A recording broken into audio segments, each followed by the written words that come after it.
বিসমিল্লাহির রহমানির রহিম। আসসালামু আলাইকুম। তোমরা কেমন আছো? খুব ভালো আছো জানি। আর আমি তো খুব ভালো আছি। দেখতেই পাচ্ছ গ্রামের বাড়ি, বাবার বাড়ি, গ্রামের বাড়িতে একদম গ্রামে আমার বাবার বাড়ি এলোমেলো হয়ে যাচ্ছে। তো যাই হোক, গ্রামের বাড়িতে বাবার বাড়ি হলে তার আনন্দ কিন্তু অন্যরকম থাকে। আর সকাল সকাল আমরা বের হয়ে গেছি সবাই মিলে ঘোরাঘুরি করতে, আনন্দ করতে আর তোমাদের সঙ্গে সব কিছু শেয়ার করতে। তো দেখো চারপাশে রাস্তায় সবুজের সবুজ, সবুজের মেলা বসে গেছে। আর সেখান দিয়ে আমরা হাঁটতেছি, হাঁটা শুরু করে দিছি।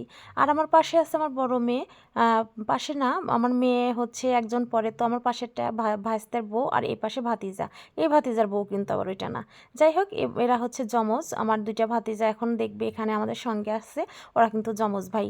আর এটা আমার আরেকটা ভাইস্তার হচ্ছে ওয়াইফ। তো যাই হোক, আমরা সবাই মিলে সকাল সকাল ঘুরতে বের হয়েছি। খুব সকাল এখন কিন্তু জানো, কুয়াশা দিয়ে একদম ঢাকা, রাস্তাঘাট ওরকম চোখেই পড়তেছে না। কোনো রকমের ফিল্টার দিয়ে ভিডিওগুলো সুন্দর করে করার চেষ্টা করছি তোমাদের জন্য। আর তোমরা স্কিপ না করে সম্পূর্ণ ভিডিওটা দেখো, তাহলে বুঝতে পারবে যে আসলে আমাদের গ্রামটা কতটা সুন্দর। আর এই যে যমজ বললাম, এটা আরেকটা অনেক দুষ্ট, জানো আমার ভাইস্তা দুইটা অনেক মজা করতে পারে, ভীষণ ভালো লাগে। আর দেখো সরিষা ক্ষেত, তারপরে তোমার অনেক শাকসবজি লাগাইছে, তো সব কিছু দেখালাম। আর এই যে যমজ বাচ্চা দুইটাকে দেখো, একই রকম দেখতে, যদিও তারা আজকে একই রকম ড্রেস পরে নাই, অনেক দুষ্টামি করছে। তো যাই হোক, না পড়লেও তো যমজ যমজই থাকবে, তাই না? আর একই রকম ড্রেস পরলে একটা অন্যরকম সৌন্দর্য ছিল, অন্যরকম ভালো লাগতো। সে কারণে তোমাদের বারবার বোঝাচ্ছি যে যমজ কিন্তু ওরা দুই ভাই। যাই হোক, ওদের নাম ঈশান কুষাণ। আমার কিন্তু ভীষণ প্রিয় ভাস্তা দুইটা, অনেক ভালোবাসি ওদেরকে, আমার চাচাতো ভাইয়ের ছেলে। আর আমার আপন ভাতিজা তো একটাই, তোমরা যারা যারা চেনো অবশ্যই জানো। আমার সোনামণিটা আসবে দু একদিনের মধ্যেই চলে আসবে। যাই হোক, আজকে নাই, ওকে অনেক মিস করতেছি। আর দেখো সরিষা ক্ষেত, তারপর মাঝখান দিয়ে রাস্তা, এই পাশ দিয়ে শাক সবজি, বাঁধাকপি, তোমার পালং শাক, বাঁধাকপি, ফুলকপি, অনেক রকমের সবজি চাষ হয় আমাদের। আমাদের বাড়ির একদম পিছনে কিন্তু এটা, অনেক দূরে না, একদম পিছন সাইডেই হচ্ছে এই জমিগুলো। তো ভীষণ ভালো লাগতেছে রাস্তায় বের হয়ে। আর একটা লোকের সঙ্গে দেখো এইমাত্র আমি ঝগড়া করলাম, আমার মুখ দেখে অবশ্যই তোমরা বুঝতে পারছো আমি কিন্তু ভীষণ কল্লা, এতই কল্লা বিশ্বাস করো, আমি শুধু সবার পায়ের পায়রা দিয়ে ঝগড়াই করি। তো যাই হোক, একটু মজা করলাম।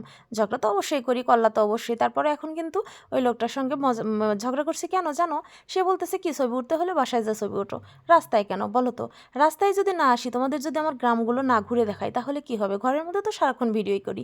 আমার তো ইচ্ছা করে একটু বাবার বাড়িতে আসছি, ঘোরাঘুরি করবো, তোমাদের সুন্দর সুন্দর ভিডিওগুলো দেখাবো। যদিও পারি না ছোটো মেয়ের জ্বালায়, এখন ছোটো মেয়েকে রেখে আসছি, সে কি কান্নাকাটি শুরু করে দিছে, আবার চলে যেতে হবে। আর দেখো আমাদের মানে ক্যামেরাম্যানের অভাব নেই, যার যার মতো আর ব্লগ করে, মানে ব্লগ করতেছে কিভাবে। এই আমার মেয়ে, তারপরে ভাতিজা বউ, এ পাশে ভাতিজারা, তো কী যে শুরু করছে তারা, কে কখন ভিডিও করবে সেই নিয়ে ব্যস্ত। আর আমি আসছি আমার কাজে, সেটার দিকে তাদের কোনো খেয়াল নেই। আর আমার ভাস্তার কাছে আমার চাদরটা দিয়ে দিছে, আমার না ভীষণ গরম লাগতেছিল। কারণ কি জানো, আমরা প্রচণ্ড দৌড়াদৌড়ি করছে, আর দেখো কি মজাই করতেছি। আর আমরা সবাই যখন একসঙ্গে থাকি ভীষণ মজা হয়, ভীষণ মজা হয়। আর এখানে যদি থাকতো আমার ছোটো ভাবি, আর তো বলাই চলে না, কি যে আনন্দ হইতো। যাই হোক, ছোটো ভাবি যখন আসবে তখন আমরা আবার বের হব। আমাদের ইচ্ছা করে প্রতিদিনই বের হইতে, কিন্তু ওই যে আমার ছোটো মেয়ে আছে দুষ্টুটা, আমার আন্ডা বাচ্চাটার জন্য না বের হতে পারি না একদম। কেননা এত সকালবেলা বের হলেও অসুস্থ হয়ে যাবে, সেটারও একটা ব্যাপার আছে। তারপরে তোমার নিয়ে আসতে পারি না, আর রেখে আসলেও কান্নাকাটি করে। তো যাই হোক, দেখো আমার যে কি, আমি একটা রুগী, একদম কুইরা একটা মেয়ে জানো। দেখো একটুখানি ঠান্ডার মধ্যে বের হয়েছে, গলা ব্যথা শুরু হয়ে গেছে, কান ব্যথা শুরু হয়ে গেছে। তো বড় মেয়ের কাছে টুপিটা ছিল, ঝটপট করে আবার ওর কাছ থেকে টুপিটা নিয়ে নিলাম, টুপিটা নিয়ে আবার মাথায় পরে নিলাম, যে একটুখানির জন্য তো বাঁচি, এটাই হচ্ছে ব্যাপার।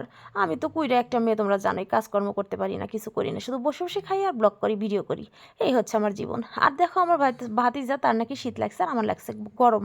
গরম শরীরে লাগলেও কিন্তু কানের মধ্যে ভীষণ ঠান্ডা ঢুকতেছে, প্রচণ্ড কুয়াশা আর প্রচণ্ড শীত। আর আজকে তো রোদই ওঠে নাই, সারাটা দিন একই অবস্থা জানো, কি যে দুরবস্থা। আর দেখো দুষ্টুগুলা ভিডিও করার উপরেই আছে, ছবি মানে সেলফি ওঠার উপরেই আছে। এতই দুষ্ট কি বলবো ওদের কথা, আর ওদের কথা বললে শেষ হবে না, সারাদিনও শেষ হবে না।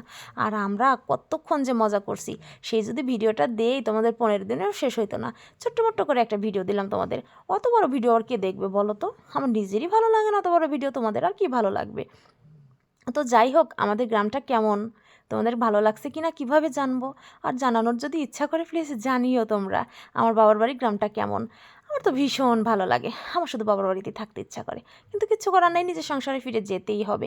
আর দেখো ছোট মেয়ের কান্নায় আমরা এখন ভ্যানে উঠে পড়ছি, একটুখানি জানো 5 মিনিটের রাস্তা, তবু আমার আর ধৈর্যতে কুলাচ্ছে না, কখন যাব মেয়ের কাছে, কখন যাব মেয়ের কাছে।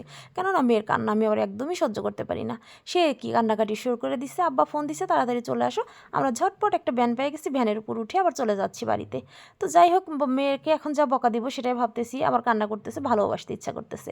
তো অবশেষে বাড়িতে চলে আসলাম, বাড়িতে এসে দেখি আমার বড় ভাবি কী রান্না করছে, দেখো তোমরা, ছোটো ছোটো করে মাংস কেটে দিয়ে সবজি খিচুড়ি রান্না করছে। এরকম সুখ কি কোথাও আছে বলো? বাবার বাড়িতে কেন আসতে আমি এত পাগল হই তোমরা অবশ্যই কিন্তু বুঝতে পারবে ভিডিওটা দেখলে। কেননা এর আগে একটা রিলসে বলছি বাবার বাড়ি আসলে নাকি অনেকের খারাপ লাগে, অনেক রকমের কথা বলে। এই সুখটা কি অন্য কোথাও গেলে পাবো বলো? যে আমি ঘোরাঘুরি করে আসছি আর সুন্দর করে আমার মা আমার ভাবি আমার জন্য রান্না করে রাখছে। তো এই সুখটা যদি না থাকতো তাহলে কি এত আসতে ইচ্ছা করতো?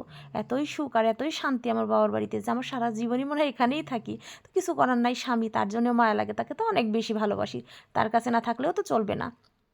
তো এইটাই হচ্ছে ব্যাপার।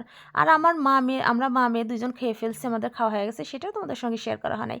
এখন আমার কলিজার টুকরা বাপটা খাচ্ছে, ভাবলাম যে আমার বাবাকে একটু দেখাই তোমাদের।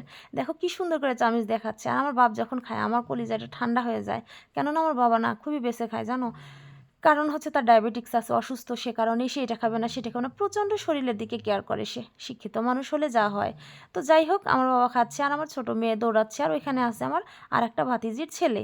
তো ও দেখো ছুটতে ছুটে আমার কাছে চলে আসতেছে, আর ক্যামেরা অন করলে এদের তো কোনো কথাই নাই, তারা তো বারবার ছুটে এসে এসে এসে তারা ভিডিওর সামনে মানে আসতে ভালোবাসে, বোঝোই তো, বাচ্চা কাচ্চা ফোন টোন এগুলো হাবিজাবি, ফোন বলতেই পাগল। আর যখন ভিডিও করে তখন তো আরও বেশি পাগল হয়ে যায়। তো যাই হোক, আমার ভিডিওটা কেমন লাগলো তোমরা কিন্তু অবশ্যই জানাও, জানাতে কিন্তু ভুলো না। আর প্লিজ আমাকে একটু বেশি বেশি করে সাপোর্ট করো, তোমরা যদি সাপোর্ট না করো তাহলে কিভাবে আগায় যাব আমরা? তো অনেকক্ষণ হলো বক বক বক